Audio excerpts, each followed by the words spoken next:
I think the regulatory landscape, much like pharma, is going to go through an incredible amount of disruption. 10 years from now, drugs will be approved before they're even invented. So let me say that one more time, just because it perhaps didn't land the first time. 10 years from now, drugs will be approved before they're even invented. So why do I think that? 3 drivers. First of all, patient centricity, and the trends that we're seeing now are only going to accelerate extensively. I think a perfect example of this, even in today's world, is a cancer vaccine. Not every patient is going to receive the same cancer vaccine, right? In order for these cancer vaccines to work the way we think they'll work, is you're going to actually have a very individualized set of antigens to attack that person's cancer based on the genetic analysis that was done on that person's tumor. And the regulatory authorities are already talking about it. It'll be very important to understand what is the process that you apply in order to generate those antigens, to identify which mutations are the most important to actually get antigens targeted against that cancer to then deliver the product to the patient. So when I talk about applying the process, I'm talking about actually pre-approving, for example, the algorithms that we utilize to find the right data for that particular drug and for that patient, and that type of thing being pre-approved or pre-certified, such that the next time the company develops a drug and they have a hypothesis, they've already proven that they can apply that particular process, and it's just a matter of doing it in a consistent way such that the patient gets the medication that we believe will work for them. Second of all, the digital revolution. We're going to be looking at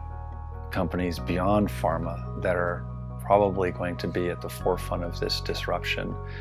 And it's a question of whether or not pharma recognizes that and adapts themselves, or perhaps it will be players like Google or Amazon, or even smaller players such as 23andMe. What we see in terms of the application of those tools and their inclusion in the overall evidence generation is going to drastically transform the way that evidence and benefit risk of drugs is evaluated.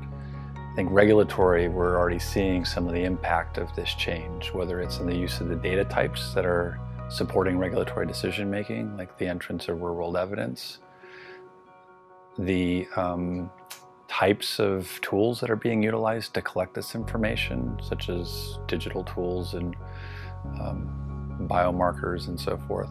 What we're really talking about is data is going to drive an extensive amount of where the value is actually created and derived, and who owns that data and how they actually acquire and then use that data is effectively, I think, going to be a determinant of who actually is leading industry 10 to 15 years from now.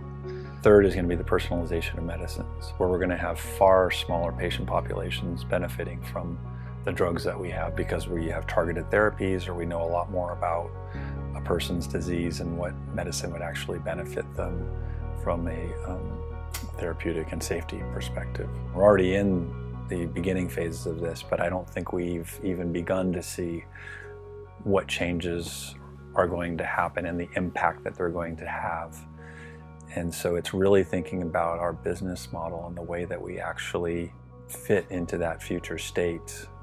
That's going to be important to really have our heads around as much as that we can, knowing that it's not going to be the same value chain that we apply now when we deliver medicines. All of these things are going to require that we have a different way of approaching the way that product safety and efficacy is evaluated and ultimately judged for use by patients. So it's going to look far different in the future. And so having that mindset and really figuring out where in that future value chain we want to play is going to be, I think, what's required in order for us to be successful.